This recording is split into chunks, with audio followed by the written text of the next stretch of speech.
From a very young age, I knew I wanted to be famous. Like, I walked down Brentwood High Street in my heeled boots, my full face of makeup, and just crack on and have a great time. But I'm the only gay Muslim reality star. From day one, I walked in, I was the Queen's arrived. I missed the red carpet. Sorry, Junaid. We haven't missed the red carpet. It was an all-day event.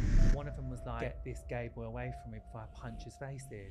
It was hard because I couldn't hide it anymore. That day, that was it. I was out. 6 bin bags later. I had no money, no nothing. You wasn't welcome at your brother's funeral? No. Welcome to On The Record with Chloe B, where I invite celebrities on to tell their truth behind the headlines. You can listen every Monday at 6 p.m. on Apple Podcasts, Spotify and YouTube. So today I am joined with my fellow TOWIE co-star and best friend, Junaid Ahmed. Hello. What was it? What was it? Hello. I don't know, you just get a bit nervous. Chloe, I feel really nervous. There's no need to be nervous at all. I'm scared. Why? Just speaking about things that I've probably never spoken about before, and even though you are my best friend, there's still the things that I've just never spoken about. You know what it is as well, though? I do think when you're so close with someone and you spend every day with them, it still doesn't mean that you actually ask them these questions. Yeah. Like, I don't really know that much about your childhood other than things that you've sort of briefly told me. Like, really, when do you really get down to it over a porn star while we're watching Married at First Sight? When am I going to tell me about your childhood? Do you know what I mean? We love a bit of Married at First Sight. We really do. There's nothing we love more. No, do you know what I mean? I 100% think, like, you know, like them questions like, how was your growing up? Like, who was your friends back then? And all that. Like, you don't really have them conversations these days, do you? Unless you grew up together. Well, no, and I definitely didn't, because you're from Peterborough. That's what people will actually be surprised to know. I think everyone thinks you're from Essex, but you're actually not at all. No, I've lived in Essex for about 9 years now, but originally I am from a city called Peterborough, which is near Cambridge. Okay, and what's it like in Peterborough? I've never been. Not very nice. Why? There's a passport office. What? There's a passport office there, and that's right. Is that the town attraction? That is the town. Do you know what? Peterborough is I think Peterborough as a place is a very like small community, and everyone knows everyone. Yeah. And everyone talks about everyone. And for me, just being the way I am just wasn't something that was ever going to be accepted, but also something that you wouldn't see someone like me really walking down the street. Do you know what I mean? Like, I walk down Brentwood High Street in my heeled boots, my full face of makeup, and just crack on and have a great time. Yeah. Whereas in Peterborough, it's very different. Like, okay. Well, it's quite like tame and. Yeah, like everyone's just. I think people are very stuck in their ways in Peterborough, and it's not like evolved from when I was living there. Do you know what I mean? Okay, so the reason I've invited you on here is because obviously we spend a lot of the time together. I know a lot about you, and I've got to be honest, I do feel like the things that I wrote about you or the way you're portrayed in the press, or whether that be on television, you've done multiple shows, I think isn't exactly a true representation of you. So I feel like I wanted to bring you on. I've obviously got a few headlines written in my little special book, and I wanted to ask you a few things, but obviously the first thing I wanted to know is a little bit about your childhood and growing up, obviously without telling us too much about like what happened with your parents and stuff like that, because we will delve into that as well. Yeah. But what was your childhood like? I mean, my childhood, I'd say, was very just very normal, but I wasn't ever able to be who I wanted to be. From a very young age, I knew I wanted to be famous. Okay. I knew I wanted to be someone. Yeah, so that was one of my questions as well. So, you know, like going on to television, what was the aim for that? Because a lot of people always ask, like, is it money? Is it fame? What was it for you? Or did you just, you know, as well, we will delve into it a little bit more, but obviously your relationship with your parents and stuff, do you feel like it was a sort of attention thing for going on to TV? What do you think it was? I think from a very young age, I knew I wanted to be someone famous, because growing up, there was no one like me out there. And that's actually an article I've got. On the Record with Chloe B is exclusively sponsored by the Tooth Club UK. Make sure you check them out, as they've got clinics all over Essex, Hertfordshire and Kent. Check them out on Instagram, the Tooth Club UK, and don't forget to mention Chloe10 for an extra discount. There was a lack of gay and Asian Muslim representation in reality TV, and you needed positive role models in your teens. 100%. So, obviously, that was an article I see and stuff like that, but growing up for me, I had multiple role models, you know, like Cheryl Cole, I'd watch The X Factor, I'd have a different role model every week. And for you, who was someone that you looked up to and thought I could emulate their career, or did you have nobody? I didn't have anyone, and even today, up until today, Chloe, I'm the only gay, Muslim, Pakistani reality star out there. There's no one else like me. And from a young age, I always knew I was gay, and I always struggled with my sexuality, from coming out to a Muslim household, telling people, like family and friends, that I'm gay. What were people like in school with you? Because I even remember, like, when I was younger, like, you know, being in school, if there was someone where people might have thought, oh, he's gay, they wasn't necessarily nice to them, and that's just the truth. And and I'm younger than you. So what was it like being you and being gay, did people know you was gay? Was it common knowledge, or what was the case? Yeah, so when I was in school, I would never come out. I was just too scared to come out. And at a point in school, I tried to hang around with the boys to try and be like one of the lads. Do you know what I mean? Lads. Yeah, which was never going to ever go down well with me. I always knew it. I always did I was always directed more towards the girls. I had more in common with the girls. I wanted to be with the girls. And I always knew I was gay, but I was always too scared to ever come out just because I went to quite an Asian populated school, and it was just never something that I knew would ever go down well. Like, I was bullied for being slightly different, slightly camp. I'm a lot more camper now. Do you feel like you sort of had to suppress that quite a lot? 100%. I had to suppress my sexuality, who I really wanted to be, to my family, to my friends, and to everyone around me, because I couldn't trust anyone. Yeah. Like, even my friends, I couldn't really sit there and say to them, like, is it normal that I like boys, or I think I like boys? Do you know what I mean? When do you think you knew that you like boys? Like, some people say, like, oh, I knew from the minute I could, like, walk or talk or whatever. Like, when do you think you knew? I knew when I was about, 9 years old. I used to watch Gareth Gates and S Club on the telly. And I used to always think, oh, I really fancy Gareth Gates. You love I Gareth don't know why. Gates. And I did. And I thought, oh my God, like, I actually really like him. But to a point where I thought, oh, I want to be with him, which is quite weird. But you not didn't weird. want to be Gareth Gates. No, I didn't want to be with Gareth Gates. And I thought, oh, I really like a handsome man like that. Yeah. And Gareth Gates does not know who I am, even probably until today. He might now. Who knows? But I think when I was young, about 8 years old, I knew that my feelings towards men were very strong. And a very prominent time in my life was when I was in Toys R Us with my mum, and she picked up an Action Man. I had an absolute fit in Toys R Us. I wanted a Barbie. Oh, really? Started crying my eyes out on the floor. What did your mum say? She was like, no, Action Man. And I was like, I don't want an Action Man, I want Barbie. I want to be Barbie. Really? I'd go to my cousin's house when I was younger. My family's very, like, female dominated. Okay. So I'd go to my cousin's house because there'd all be girls. There'd be like 5 girls there, and I'd have all the Barbie dolls, and I'd want to play with them. So and sweet. The makeup. That is so sweet. But it's sweet now, I think about it. But at the time, I was very sad. Yeah. Because I just wasn't able to be me. Do you know what I mean? I feel really sad. That's really hard. That must be so hard. Like, to feel like you're living a lie and you can't be who you wanted to be. I think, do you know what the hardest thing is? Like, when you come from a Muslim background, like, you are very, like, it is quite a strict religion. And don't get me wrong, I pray every single day. Yes, that's what I was going to ask you. So would you still count yourself as a Muslim even though your sexuality? 100%. Yeah, I pray every single day. I believe in God. I turn to God for most things. Like, whatever emotion I'm feeling, I will turn to God, and I live and breathe my religion. And I think it is such a beautiful religion.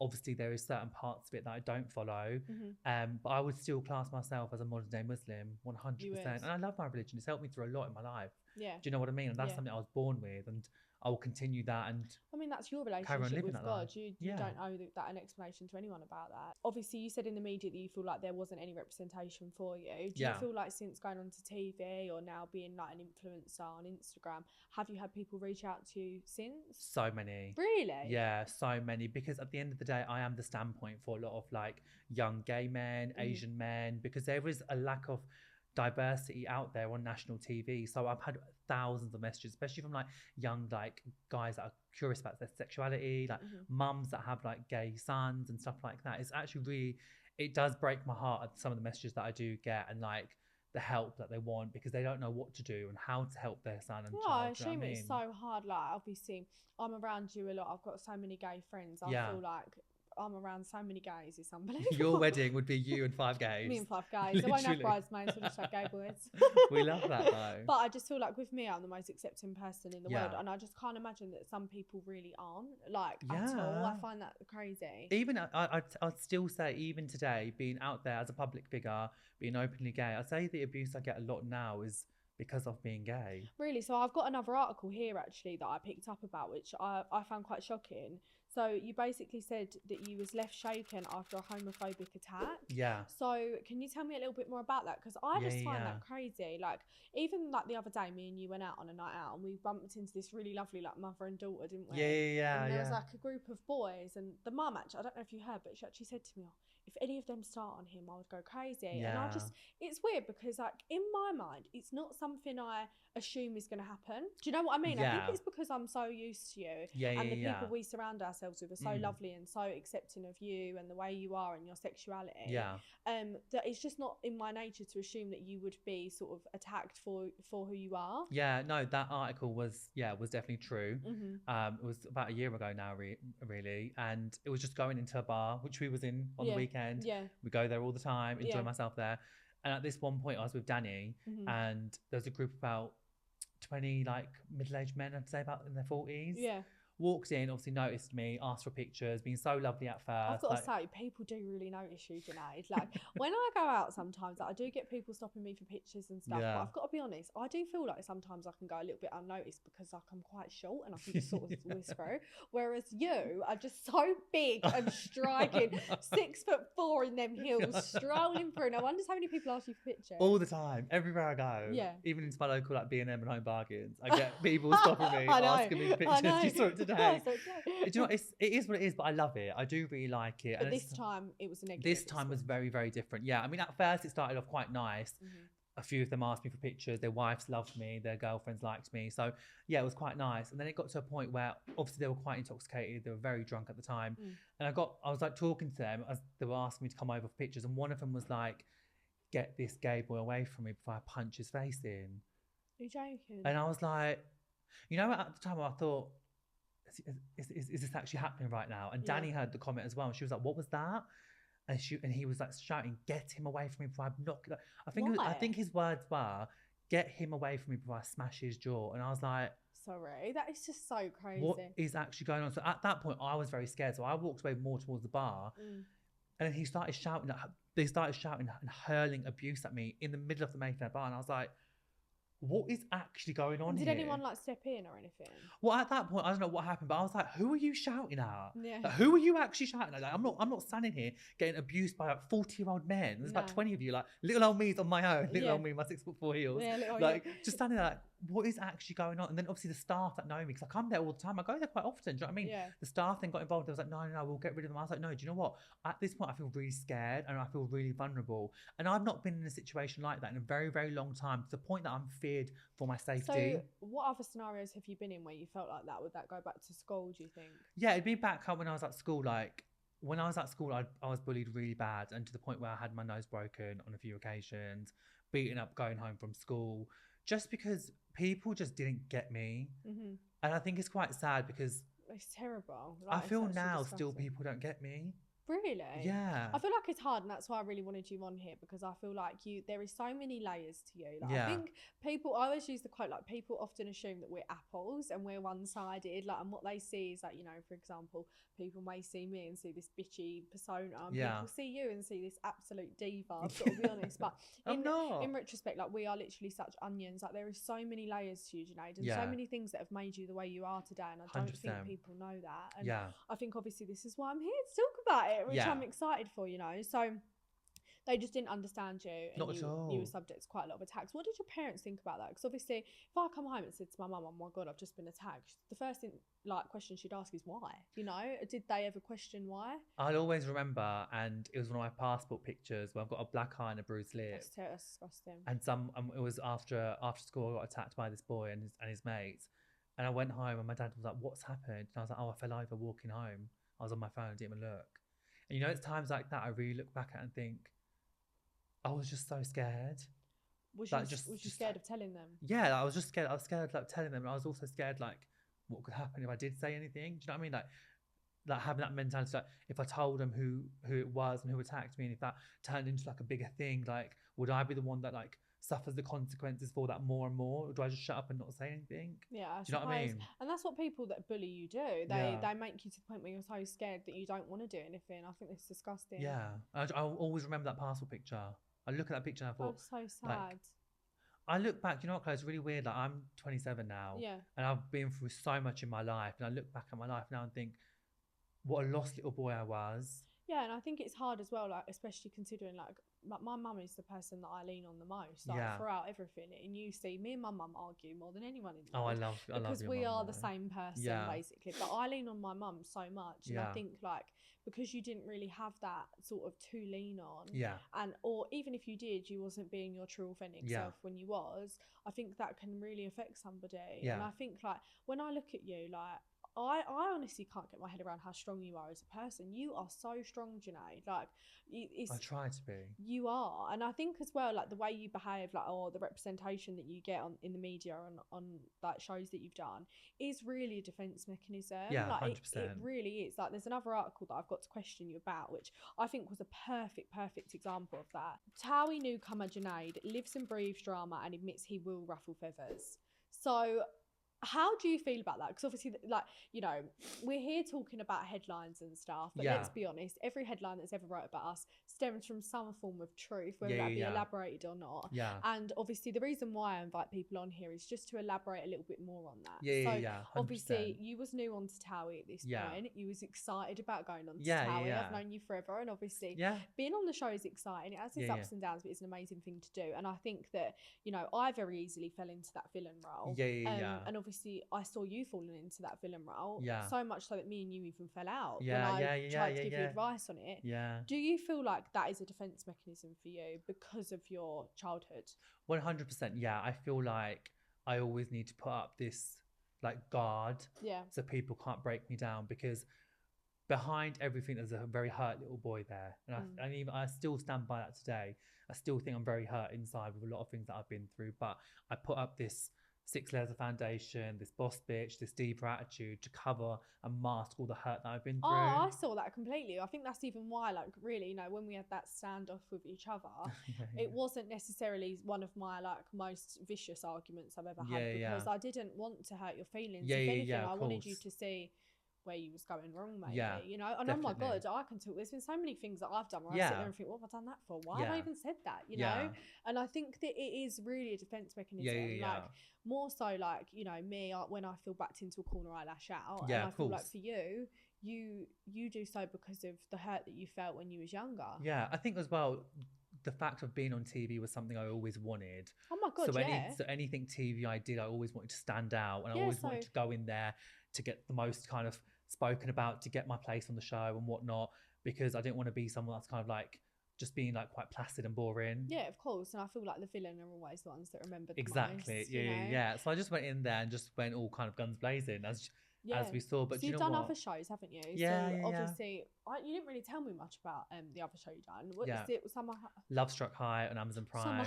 Summer Heights High. Love Struck High. So you was very much the villain in that as well. I see clips, but I didn't watch it. So you did come in as the villain. Oh yeah, from day one. I walked in, I was like, the Queen's arrived. Swishing my blazer around, didn't know who these people were. Living with them for 3 months. Walked in there, thought, I'm the queen of the school. None of you lot are. Do you rowing constantly with everyone? I've got a question for you. Do you ever find that villain role quite hard to maintain? Because I do. I think that there was once a cast member. I remember we went away for filming, and a cast member looked across the table about me, and they went, "She's really going to struggle to maintain the way she's behaving." And really? At first, I thought, "Oh, we don't know what he's talking about." And now, honestly, what he said was completely right. Yeah, I can sit there and say now as well in my life, I've definitely done the villain long enough. Yeah. And I think that's me to a very point. Oh my God, 100%. But it's not me walking I don't walk around Chigwell screaming and shouting at people. Of course. Do you know what I mean? You know, when we're on shows, be that anyone, I've done a few, you've done a few now. I think it's really easy to sort of show one angle of yourself because, you know, they're recording us for half hour a day or however long, you know, unless you really are in a fixed rig environment, it's really hard to show every angle of yourself. 100%, And I think that, you know, it's so easy to fall into that villain role. Do you feel like now you still do get trolled for that, or do you feel like things have changed towards you a little bit? Or what do you think? It's a difficult one because I get trolled really bad, like a lot, in. You do get trolled. Like I post a photo with you and people comment on my pictures. Like, I've got to be honest. Like, we know it. I tell you about it. It's crazy. It is. Yeah, I don't know why I'm a subject to a lot of trolling, and obviously sometimes my behaviour doesn't help, and sometimes the things that I say don't help. But I think for me, it's like, it is what it is. I didn't expect it to the amount that it is. But then when I'm out and about, I get so much love.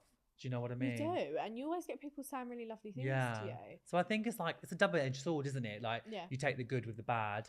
But I think I really I'll be honest, Chloe, I really want to be an inspiration to people out there. I really want people to look up to me and be like, Junaid's done it. Junaid, and what everything that Junaid's been through, he stands on his own 2 feet, he's strong, and he's got his life together, and that's all I really want to be for other people now. I think I've played the villain for a very long time. And I think there's a villain side in me, but I'm also a very lovely boy. Oh, yeah, but the thing is, sometimes you want to do the villain. And I look at you and I think, Junaid, rein it in. Like, do you know what I mean? But I think that at the time, like, it's so easy to just be like, yeah, I think this and that. Yeah. And I look at honestly, like, I really do see so much of myself in you. And that's why I think, like, when people ask me, like, even my best friend, Summer, like, she was around mine and she went to me, well, what's he like then? And I went, oh, he's lovely, you know? And Everyone I just think, like, that. it's so easy to fall into that sort of pattern where people watch you and then they, you know, assume how you're going to be. And then you start believing that about yourself. Yeah, 100%. Like, that's a really easy thing to do as well, actually, is to start believing that about yourself. Like, I feel like when I done other shows, like Celebs Go Dating, for example, I just remember Paul going to me, like, Chloe, just be yourself. You're lovely. And I was like, no one wants to see that. Yeah. Do you know what I mean? That's what you think, don't you? Do you feel like you have that sort of inner conflict with yourself still? Yeah. I'm like, oh, no one wants to see the nice side. They just want to see like you go crazy and whatnot. But then you can't keep it up for so long. No, do you know what I mean? It's like it's fun at first, and you're like, oh, I don't care. But then you're like, actually, do you know what? I'm actually not that bad. No, like you're really not at all. I have got more of a chill side to me, but then it stems back to everything that I've been through. On the Record with Chloe B is exclusively sponsored by the Tooth Club UK. Make sure you check them out as they've got clinics all over Essex, Hertfordshire and Kent. Check them out on Instagram, the Tooth Club UK, and don't forget to mention Chloe10 for an extra discount. So another question that I have for you is, this is probably one of the hardest ones, but I really wanted to ask you because I do think that a lot of your behaviour and the way you are and even how strong you are as a person stems from this. So an article that I picked out here was TOWIE Junaid says parents kicking him out for being gay made him a stronger person. Yeah. Do you think that it did make you a stronger person then? I don't know, to be honest. I think in some aspects, yeah. Yeah. But I think in a lot of aspects as well, it's made me really like feel lonely. Yeah. Sorry, I don't know why I'm getting so upset. Oh, Junaid, bless you. I don't know. It's just you can cry and get upset. You're allowed to cry. It's such a hard subject to talk about, but I really wanted to, like, because obviously I don't know much about it. Like, obviously since we've sort of been really close again, you told me brief things about your family life and stuff. I've got to be honest with you. Like, when we was friends when I was 18, I had no idea about your family. I just was under the assumption you didn't speak at all. So can you tell us about that whole situation? Yeah. So like growing up, like me and my mum were like best friends. Like we were so close. And I think what's hard is when you are so like me, like it would always be me and my mum. Okay. My mum had me at a young age. Like she was what, 17, 18 so when she had me. You've got brothers. What is the ranking of your where are you in age? So my mum had my elder brother at 16. Okay. She had me at 18. Okay. And then I've got 2 younger brothers and a little sister. Okay. That's the family dynamic.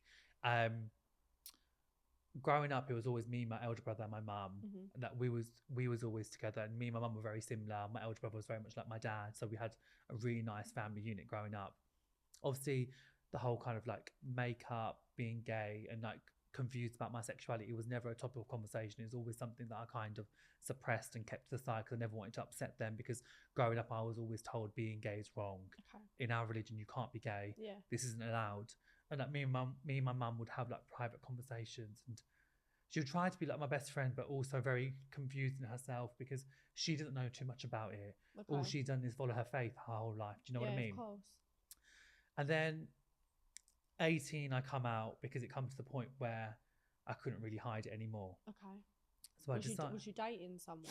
No, it wasn't. It was a difficult one because I'd experienced stuff with other guys, and it was just kind of like, I can't live this lie anymore. No, and I don't blame you. I couldn't do it. How could you live a lie? Imagine, I start texting a boy, and if you don't post on his social media in a week, I'll kick off. So imagine hiding who you are completely.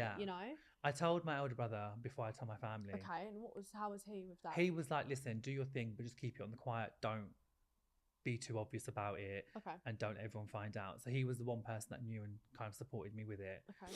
Obviously, me being me, big mouth that I am, couldn't really keep it in anymore. I ended up telling my parents, and I just, sat down. Do you remember where you was and how it happened? I sat down with my mum and dad in my living room at the time, in the house that we were at, and I just had to tell them, I was just like, I'm gay. Okay. And then I just remember looking at my mum and just, like, it's a really weird thing, but I just felt like her whole world come crashing down. Oh, do you know? When I told her,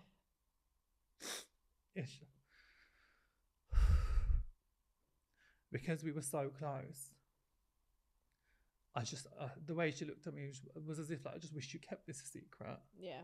Because like, why would you ruin your life for this? Do you know what I mean? Yeah. And it is true, like, I did ruin my whole life. You haven't ruined your life in any way, Junaid. You've got an amazing life. It was hard because I couldn't hide it anymore. And I had to do what was right for me at the time. Yeah. So I had to tell her, but it just meant me telling her was the fact that I'd lose my whole relationship with her. And did you know that was going to happen? I don't know. I don't know. Secretly, I thought it wouldn't be the case. And I think she would kind of just secretly try to speak to me, but it wasn't. And I think what was hard was I had to leave Peterborough at the time. What did your dad say when you told him? He was like, get out. Are you joking? He was like, get out. I can't have a gay son. This isn't something I can accept. That's ridiculous. I just find that absolutely crazy. I just can't believe it. I think like that at the time, I didn't understand where that would kind of lead me to. But and what happened that day? That day, that was it. I was out. 6 bin bags later, had no money, no nothing. I rang my friend who lived in Essex at the time, and I just said to her, I was like, listen, this is the situation. I can't stay in Peterborough. I can't do anything here. I need to get away. I need to go. So I went to Essex, and that was when my journey to Essex kind of started. And that was it. I had no relationship with my family, but a year later, after I had no communication with my family at all, moved to Essex, getting my life back on track, like sofa surfing from friend to friend to friend, because I had no money, no nothing, didn't know what I was doing. I had a message from someone that I went to school with, and she was like, I don't know how to tell you this, but your brother's passed away. Junaid, that's terrible. And it was like, at the time, I just thought... But your family didn't tell you? No. And it was like, at the time, I just don't know where I've gone so wrong in my life. Like, I've come out as gay, I've lost my family, I've lost everything, I've moved to a brand new area, and then a year later my brother's passed away as well. It's like, how can someone actually handle all this? Do you know what I mean? It's like, a lot on top of everything. And it's like, people don't get it because they're like, we don't understand why you are the way you are. And it's like, please just live a day in my life and what I've been through and see how difficult it is, because it was never easy. So what happened, obviously, once you found out about your brother's passing? Did you reach out to your family or not? So I went back home then, obviously, to see what was going on, to go to the funeral and whatnot, and I was not welcome at all. You wasn't welcome at your brother's funeral? No. So I just feel like your life has constantly been like rejection and abandonment. Yeah. And I feel like it's so like just so sad. It's such a sad thing to hear what you've gone through, and it's terrible, Junaid. But I think that you are such an inspiration for the things that you've gone through. Like you should be so like proud of yourself and where you've put yourself, and how, you know, you had this vision of what you wanted to be and what you wanted to achieve, and what you've done is absolutely amazing. The only thing in my head I had at the time was, you either sink or you swim, Junaid. Yeah, you go into fight or flight mode. Yeah, and you either fight and make them proud and show them what they're missing, or you literally crumble. And in my head I thought, do you know what, I ain't crumbling for no one, because my story will be heard one day, and I will help absolute millions of people from what I've been through to be standing on my own 2 feet. And I can sit there and tell you right now, Chloe, I'm 27 years of age, I've got my own place, I'm very happy in my life, and I've worked so hard to get to where I am today. I don't know anyone who works as hard as you. I've got to be honest with you. You've got so many other like businesses that you do. Yeah. And you're constantly working, and you were successful as a job at a bank, and you was a manager at a bank, and you know now you're on TOWIE and you've done these other shows. You have honestly you're so inspirational in so many ways, and I think that the way that people treat you on social media or even in the media is such a false representation of you. It's unbelievable. What would you say to, say, a mum or a dad or parents that are struggling to come to terms with their child's sexuality? You know, their child's just come out to them. Yeah. And you, in that moment, can say to them how you think they should react. What would you do? What advice would you give to them? I would tell them to literally spend 24/7 with their son or daughter, whoever they are, that's just come out. Be their best friend. Be their shoulder to cry on. Let them know, like, they may think the world's against them, but let them know that it's not. And their closest knit of family and friends around them love them for who they are, regardless of whatever sexuality they are just loved. Yeah. And they have got support, and they're not on their own. Because I think when you are gay, you do always feel like you're on your own, no one gets you. And the best bit of advice is let them know you understand what they're feeling. Yeah. Even if you don't, take the time for them, love them, care for them, support them, speak to them, and be their best friend.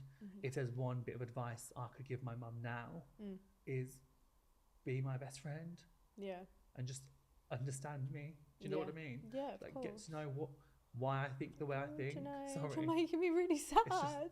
Bless you. You're making me so sad. It's just sad because like my relationship with my family is so up and down now. So has it healed since your relationship at all? Obviously you moved to Essex, you're very successful now. How do you feel like your relationship is now with them? Like, I'll be honest, that we did speak about a year ago, and we did semi-patch things up, but today we're not speaking at all. Really? And do you think that's just because they won't ever fully accept you, so you find it hard? I think it's something, listen, we agree to disagree. They don't accept me and they will never accept me for who I am, and I will never change who I am as a person. This isn't something of choice. I definitely believe that you are either born gay or not. 100%. And I don't choose to be this way. This is my life. This is who I am. But the thing is as well, you choose to wear your makeup, you choose to dress how you are because you look amazing. Everyone can choose to be whoever they want. You know, that is our human right to be exactly who we want.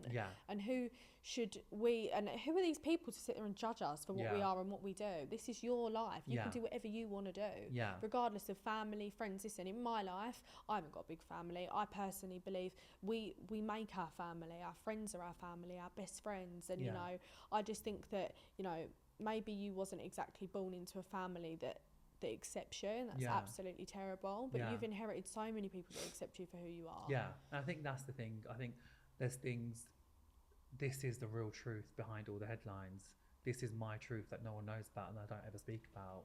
And I think people, when they know the truth and when they actually find out things, they're like, wow. Like, obviously close people around me know the truth, but when people listening hear this and they think, you'd never think that, because I give off such confidence. And God, I feel like the most attitude. People that give off the most confidence are normally the most hurt people in the world. And I think the quote hurt people is a really true quote. I remember someone said it to me so many years ago and I thought, I'm not hurt. I was hurt by so many things. And I think that is you as well. You know, 100%. I wouldn't say you're necessarily still hurting every day, but I wouldn't say you're still not 100% healed. No. And I think that, you know, by you opening up and talking about this journey, do you think that there's things that you could do that would heal yourself? Like, is there certain things that you have in place that you'd like to do? Like over the years, like I've had therapy and just a way of lifestyle for myself, like being fit, going to the gym, spending my time around people that love me, being accepted, and just doing things that genuinely make me happy and living my life. I love working. I love being busy. Do you know what I mean? Things like that make me happy. And I think that's what it is. I think I'm at a stage now where I'm so grateful for my life, and I'm grateful for the obstacles, the hurdles that I've been through, because it has shaped me into the person that I am. How different do you think your life would be if your parents that day, and you sat down and told them you were gay, give you a hug and said, okay, amazing? How different do you think your life would be now? I don't think I would be as strong and be the individual that I am, because I had to go through losing them to find the real Junaid. And I don't think I would know who the real Junaid is if I didn't go through that. I can sit there and say I'm very comfortable with who I am. I love who I am as a person.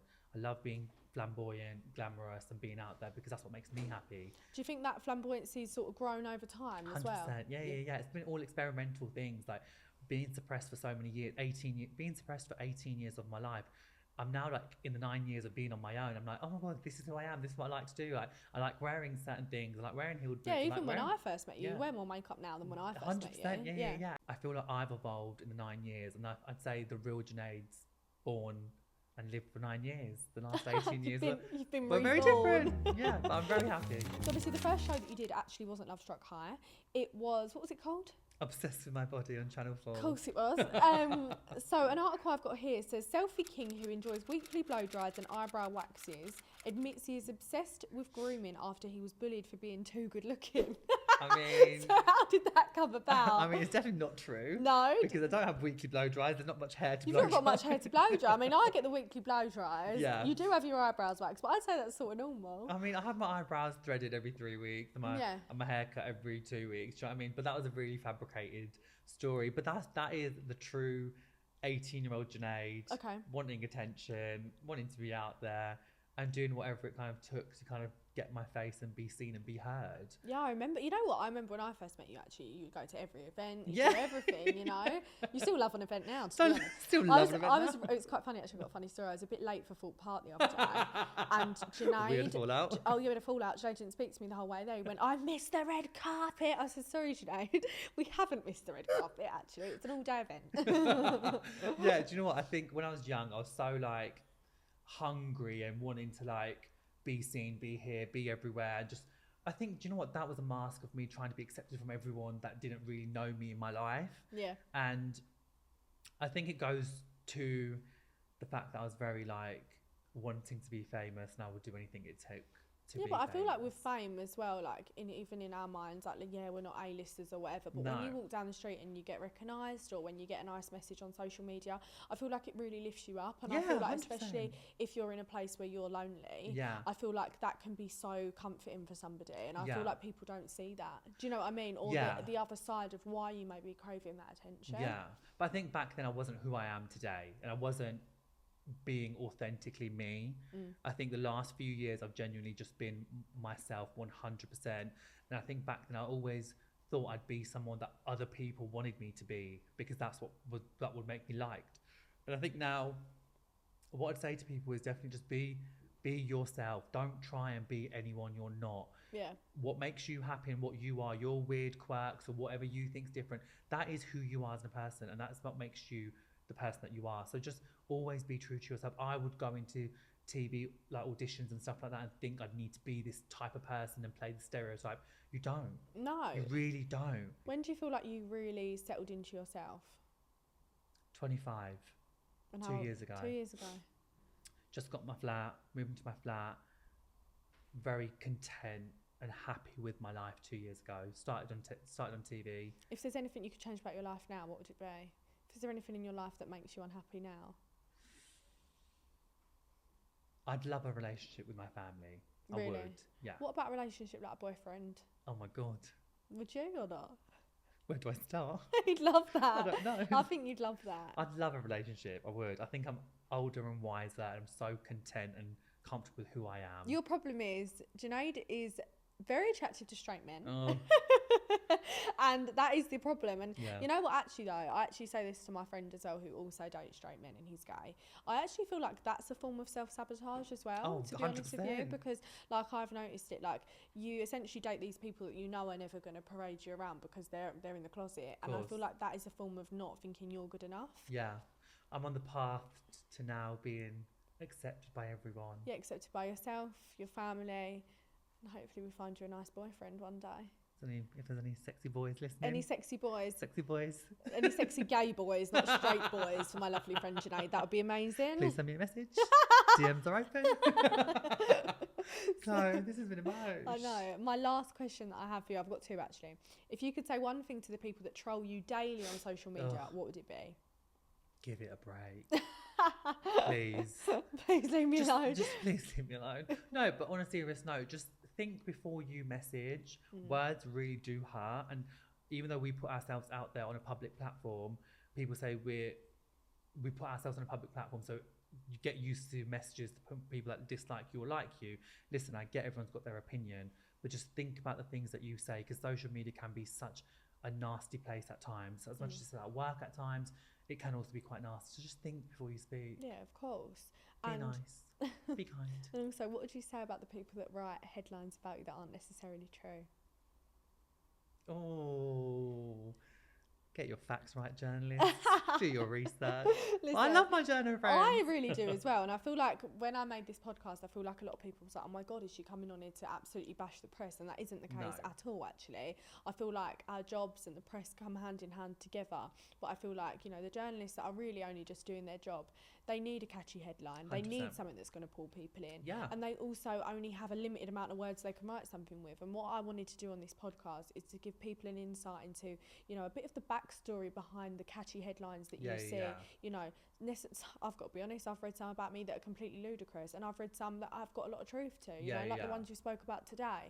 And I feel like the ones we've picked up on some of them I thought I'm not even going to humour, but the ones we picked up on today I think are amazing, because I think it just really shows an insight into yourself. So 100%.